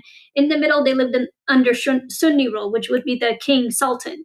Now, Qajar Bandi, that's where I wanted to show you that who is Qajar Bandi. He's technically would be the next ruler who the Persian people want, and Prince Reza Pahlavi's father is linked to that story as well. That's when they took place. Here it is. So they are technically the ones who fought Ishmael Safavid's empire, and they wanted to change pretty much everything. I'll show it to you. It literally says right here. That's how they step in the chapter. So even this dynasty was not into Zoroastrianism. He just wanted to make Iran into another format under his rule. Nothing related to Zoroastrian, nothing. Here it is. So Qajar Dynasty ruling league held permanent positions of the tribal heads long before establishing imperial rule, leveraging their military process tribal alliances to unify the country. And amid post-Safavid chaos, which was what I was just showing you, their rule. So this is who they got into a fight with next, and all these co-founders would be linked to right here. This is where the Shah comes into the picture, like the Shah rulers, like Mohammed bin Shah. His son would be Prince Reza Pahlavi, and all these dynasty took into the picture. You can just tell by the timeline. During the establishments of Safavids, when Ishmael led 7,000 tribal soldiers on a successful expedition, Shahrian 1500 to Khandenj Qajars was among them. After this, they emerged a permanent group to establish Confederacy, who were made up by Turco, remember I said Turkic, not Turkish, Turkic, right here. Turkic is an ethnic group. It says it right here. Turkic, not Turkish, Turkic. An ethnic group of Iran, that's where they come in. The warriors who served the Safavid, which I keep saying that those are the Shia Muslims. Turkic are Shia Muslims. They're an ethnic group who follow the Shia tribe. Turkic, right here. Turkic organ widely used during the Middle East. August Turks were Western Turkic people that in 8th century AD formed the tribal between the area between Aral-Caspanian seas and served main force the Safavid dynasty, the Shia tribe. Despite being smaller than other tribes, the Khazars continue to play a major important role events during the 16th century and immediate ancestors of the Khazars, the monarchs that so these would be technically considered who the Persian people technically want in today's history. So here we go all the way down. Like I said, this is deep Iran. Nothing outside, no damn colonial takeover, blah, blah, blah, no Muhammad, no Quran. This is all Iran. Inside, what happened with time? So the immediate ancestors, Qajar monarch, Shah Koil, and let's see this name. Where does this name ring a bell? I wanted to show. Prince Muhammad Hassan Mirza. So I'm going to take his name, and we're going to come back to this page. Who was Muhammad Hassan Mirza? Let's go. I'm going to go back for 1 second. Take this out. And we're going to type, who is he? This is all Iran. Inside. What happened with time? Qajar Prince. Right there. The Qajar Prince. This was the next who fought the Safavid dynasty. The Qajar Prince. And during that time, right there, Persian 28th century. So he was all about giving the Persian people the power. And here we go all the way down to 1800s. 1800s. And this is well the Pahlavi family enters in, pretty much, if you want to just put it that way. So from Safavid dynasty all the way up to here, this is where the Pahlavi family came into power. And now the Pahlavi family was about giving the Persian people power, which is why Persians look up to them pretty much the most than any other group. It says it right here, nothing to hide, right here. November 28, 1899, 17th of January, Iranian prince, Brother Ahmad Qajar Shah, right there in front of everybody's eyes, right there he is the guy you're cheering for to enter. The Shah, the king of Persian, as in the king of the Persian people would be this guy. And then his family fought the Shah dynasties, who were worshippers of the Shia tribe Islam, and he came into power. However, when he came into the picture, he also needed to make an agreement with his neighbors. According to his DNA, yes, he did worship somewhat of Shia Islam because all of Iran was part of that tribe. They made it official state religion, not from 1979, from King Ishmael's time till now. That's what it was. So it abused the Persian people compared to other people. I showed you portrait, they were living fine. The main abuse came from 1979, that Ayatollahs took a lot of freedom away from the people compared to the first king of the Shia tribe. So this is a important role to the Persian people. His goal, even though he kept the country secular and he did give Persian people power, but that doesn't mean compared to other old groups who's linked to the picture here, you could completely terminate the religion. No, when him himself, according to his background, like Prince Reza's father, he was also a Shia Muslim and very tight of his faith, and he made good, like not perfect, but enough to get along with his neighbors, which would be the Ottomans. Technically the Ottomans, right here. This was Reza Shah Pahlavi, his father, Qajar dynasty, right here. All of it. And this all started in the next generation of Iran after the Safavid dynasty. This is who took place and tried to knock them out. Of course, he couldn't knock them down completely due to the ethnic groups, but his main goal was to help Persian people get somewhat power, but that leaves other ethnic groups in the middle not so treated fairly. And that's where the disagreements come from, like the Balochis, the Kurds, the Turkic, not Turks, Turkic groups, Azeris, and all these ethnic groups of Iran. That's where it comes from, because it was always about either the Shiite Muslims in power or the Persian people. And that's technically what history is now, even today. It's not really the Balochis in power. It's not the Kurdish people in power. It's not the Sunni Muslims in power. It's not the Azeris in power. It's just the Shiites, or would be the Turkic, or the Persian people in power. So that's how Prince Reza's father comes into the picture after the Safavid dynasty.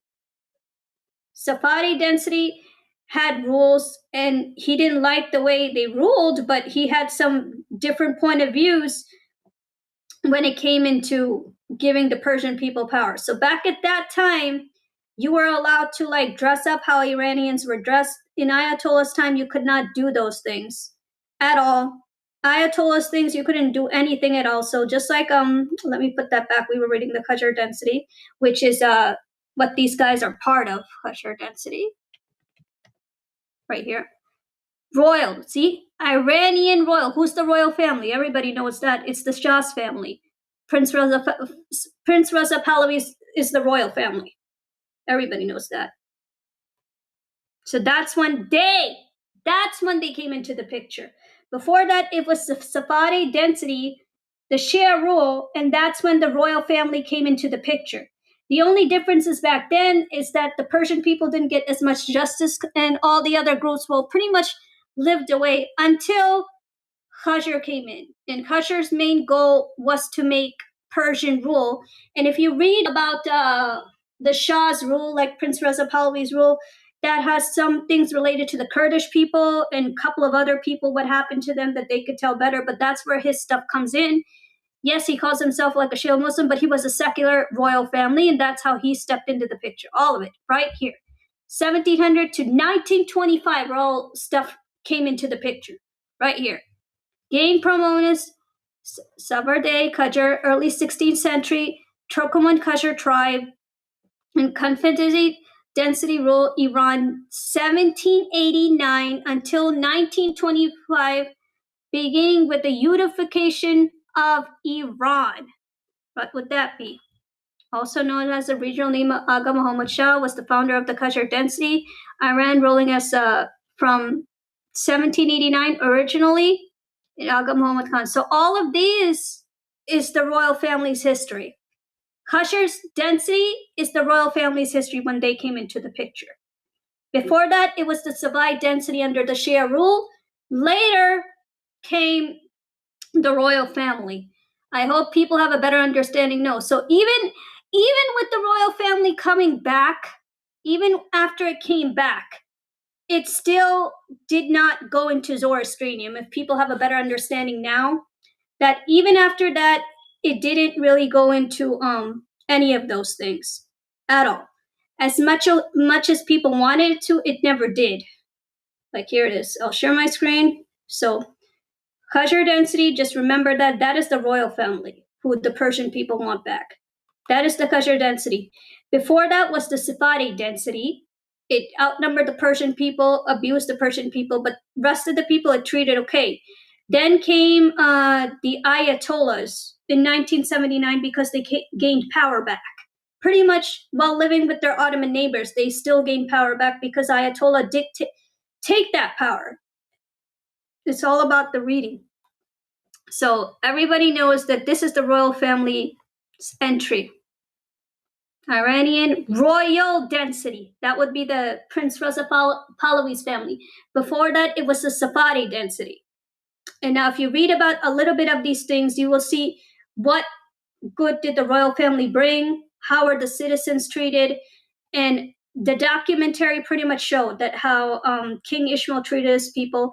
You were allowed to wear your clothes. That's how you have it under. Yes, there were violence. I'm not going to say there wasn't any violence. There were pretty good violence, but you were allowed to dress compared to the Ayatollahs. Then came in the royal family. However, if anybody's looking at my screen now, observe that even throughout time, you were not allowed to practice the actual religion linked to the Zoroastrian. Even the royal family did not bring in that practice when that's actually linked to the land.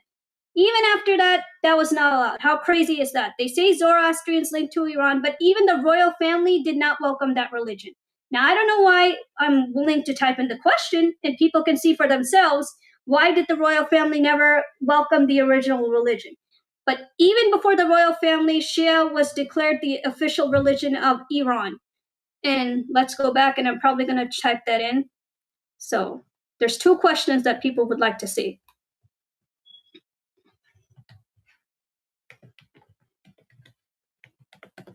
There we go.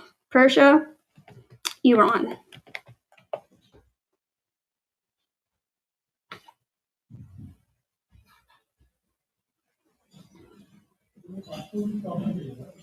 Here it is, right here.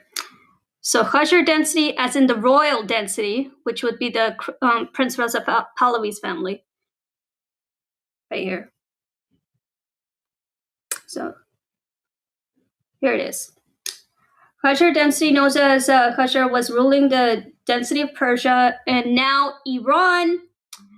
1979, it was 1925. The period was sufficient political culture, social change in the region. The dynasty name reflects the origins of Turkic-speaking tribes of Caspian region of Persia, specifically Caspian, Mediterranean Canoes. The Khazars gained prominence as tribal leaders of the under Safavid dynasty, the first dynasty before the royal family's rule, and maintained the influence throughout the tribunal period of Ghan, which is Afghanistan, and Zainul. Aga Muhammad Khan, the founder of the dynasty, unified Persia after defeating the Zand dynasty, consolidating power. His region was marked by military campaigns, reestablished centralized state. He moved the Tehran, which became a political culture of the central Persia. And he is now right here. Persian, formerly 1789, Iranian dynasty. So from Persia to Iran, what you call Iran today. So the Khazar dynasty knocked down the name Persia, and now you call that Iran today. That's how the royal family came into the picture. Before it was the Safavid dynasty, Safavid Empire, which would be the Shia Empire. Then came the royal family. And here's another question I'm going to open to everybody. So everybody knows there's many changes in Iran. You are not looking hard enough. Let's type the next question.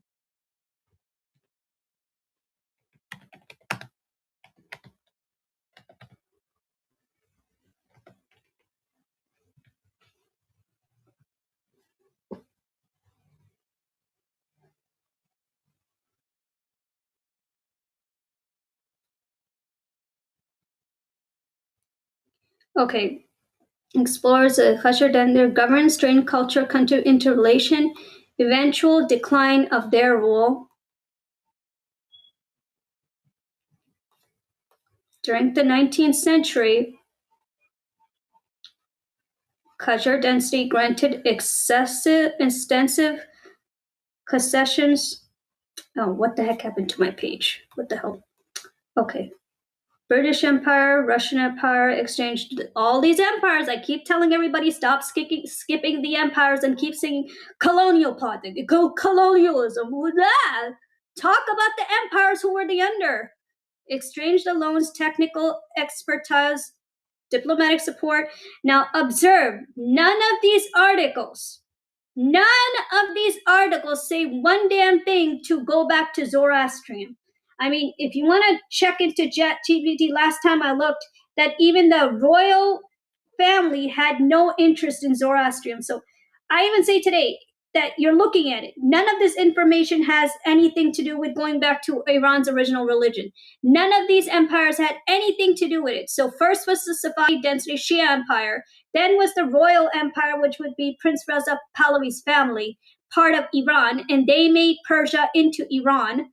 Pretty much you can say after that. So even after typing it in, no, it does not say any source on Google did they ever look back to Zoroastrian. But hey, if you want to check it out anyway, you can ask like Grok, you can ask all these places right here. Here it is. Look, I typed it in. If people could see a Khazar density, Zoroastrian, but does it give me anything? No. No. Even the royal family had no interest in Zoroastrian. Even though that's Iran's original religion, they had no interest. And we're going to go back anyway. So, and I reviewed this question before. It was the Khazar density that gave the Persian people, as in the country, the name of Iran, the royal density. You want to call it that as of now. And the Hajar dynasty is the royal dynasty, which would be Prince Reza Pahlavi's family. They came in much later. Before it was the Safavid dynasty, the Shia Emperor dynasty under the King Ismail. Then he met King Sultan, who was the ruler of the Ottoman lands, and they became friends later. So that's how everything started. If people are not going to understand the empire puzzle, you're certainly not going to understand what's today. You need to understand the past. No, stop jumping around like, oh, it was a colonial. Do you see Muhammad in here? No, he was not linked to the story. Do you see anything related to the Quran in here? No, it's just a book. This is solid history itself. How it came into the picture, how did people live, and what was stuff like. Solid history. No Quran, no Muhammad, just solid history. I'm going to stop sharing. So that is how stuff started. Some of the stuff I reviewed about the Persian people, that they're technically, let's say, even if the Ottoman lands do help, it's not going to change their society, because ancient times of Iran, just like the royal family wants power from the Safavid dynasty, it's all about the power. That's how life began. It was all about who gets to rule the power. And last, unfortunately, always it's last the people. And during the royal family's rule, that's when the Balochis, the Turkics, you can read about them in your own personal time. That's when they had a problem, because if you read, I was in denial myself. I thought like, nah, how's that possible? Like, everybody's voting for Prince Reza Pahlavi. But when I was reading for myself, that's where the disagreements with the Kurds came in. Everybody lived fine. Safavid dynasty, you were allowed to dress what you wear, cultural clothing, acting, everything. But things changed when the Shia gains power again. That would be the Ayatollah in 1979. So that is full Iran's history. How did the royal family come into the picture? They weren't there from the beginning. If anybody's looking like, oh, the old king of Persia, he will return, he's forever king. No, that's not how stuff began. He wasn't the first one who ruled Iran. He was much later after Safavid dynasty, who was the Shia rule. He was much later. First was the Safavid dynasty, and how much power did he have? Later, the Safavid dynasty made link with the neighboring countries, Kings Sultan, which we Solomon in English, which would be the Ottoman lands, in some ways the Gulf states. So all these densities came into the picture, and last would be the Hajar density, which would be the royal density. And that's how all these people came into the picture of Iran. If you're not going to look this shit up, you are definitely not going to understand this. Now, 3 pointers I am going to say, so people stop fighting on retarded platforms and giving mental contents and mental information on the news media. It was no colonial. This is shit Iran, real Iran inside how stuff happened. And how did people connect before the royal family's takeover? This is real shit. And yes, Jews and all these people did live there, but throughout time, stuff changed. And who got abused most? The Persian people. But the other peoples like the Balochis, the Kurds, Safavid density did treat them okay. It's just one thing. You either follow the religion or you're dead, which you technically see still today from the Ayatollahs. But Ayatollahs were more abusive. That's the perfect word I'm going to say. The Ayatollahs were just pure abusive, very violent, everything. Yes, they were killing back then too, that if you do not accept the religion, you're going to die for it. It's in the documentary. I showed it to you. And how did Shia get weak in the middle after the Ottoman rule? So all this stuff counts. Now, what happened after that? You would have to read for the royal family. I'm not going to put that up anytime soon because my stream time is up. So I want people to understand what exactly is Iran. Even I feel like Iranian people should be telling this story. This story is like the main freaking story what happened to the Persian people. If you're not going to share this story, then it's going to look like it's suddenly happening today or a few years ago. No, it started from the Safavid dynasty. And what did they adopt? And I told you what did they adopt. They adopted the Shia religion. And here are some pointers I am going to make. You don't see any Arabs in there. No, nothing related to Arabs. Nothing related to Muhammad. Nothing related to the Quran. Yes, when you adopt religion, you read what the book says. You start believing it through the book. But history itself, That's another story. When you read a book, like when you read a book, right? For example, the Christian's Bible, you start believing in Jesus when you actually touch that Bible. When you touch that Bible, you start believing in Jesus when you touch the book. Without the book, you learn every other history that has happened in the Christian world, like what lands did they take, what did they take, what they didn't take, what happened to them, what happened to the fights, and things like that. That's not going to tell you that. That Bible is to make you believe in Jesus, basically. Same for the Quran. Yes, they adopted the Shia Islam, believe in Muhammad, that's the book. But the actual history, this is the history. All of Persia. What happened to it? Who got power? Who outnumbered them? And that's exactly what you're seeing up front. Except this time, it's everybody. It's not just one specific group. The Ayatollah is affecting everybody. When they came into power, yes, they have outnumbered the Ottoman lands and did Sunni genocides on Ottoman's land because they gained power once again. But just like Safavid dynasty, same with the Ayatollahs, but much powerful. And I would say, even if Raza Pahlavi comes back, yes, there's going to be minor country disagreements. That's every country. There's always local disagreements with citizens. As Iranians, that's also for us Americans. That's local problem house in the house. But I would say 10 years or 20 years from now, you could say that Shia might gain power again. The question is how. So that was their second gain of power, the Ayatollahs. They had it to begin with, but then they gained it back. They lived on the Sunni Ottoman lands, which is technically considered the Gulf states. But after the Ayatollah, they were granted that power back. And that's the history of Iran. Any questions? And I thought this would be interesting for people to understand. I'll share another one some other time, but my stream time is up. I need a break. But yeah, that is the full documentary of Iran. And there's everybody linked to that. There's no one specific group. There's many groups that were part of that time. There was no happily ever fairy tale land after, how some people say, oh, like it was just as nothing ever existed. Barf, no, everything existed. You're just not looking at the right documentary. And that was specifically all of Iran in ancient times. Before the king, the royal family, which is called the Khazar dynasty, before they came over. There was a ruler before the royal family. And what you are looking at is the royal family's point of view, not before them. And there were many rulers before the royal family. Many. All right, guys, it was an interesting stream. And I hope you guys understand in a better vision.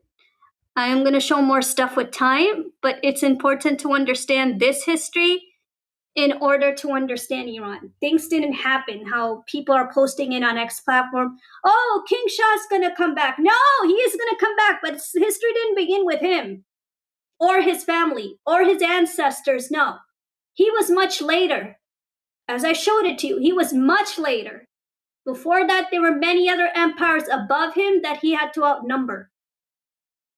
The Ottomans came later, just like how people say, oh, Iran's the oldest. Iran's the oldest. You are right, it's the oldest. But how did it connect? It wasn't through Muhammadan colonialism. It was through King Sultan, the Ottoman king. People are like, oh, fake religion, fake this. No, you have to go into the time order, exact time order, period, timeline. It wasn't through Muhammad. It wasn't through, that's just the book. This is history itself. And they connected through King Sultan, the Ottoman ruler. And that's how they started connecting the Gulf states to Iran.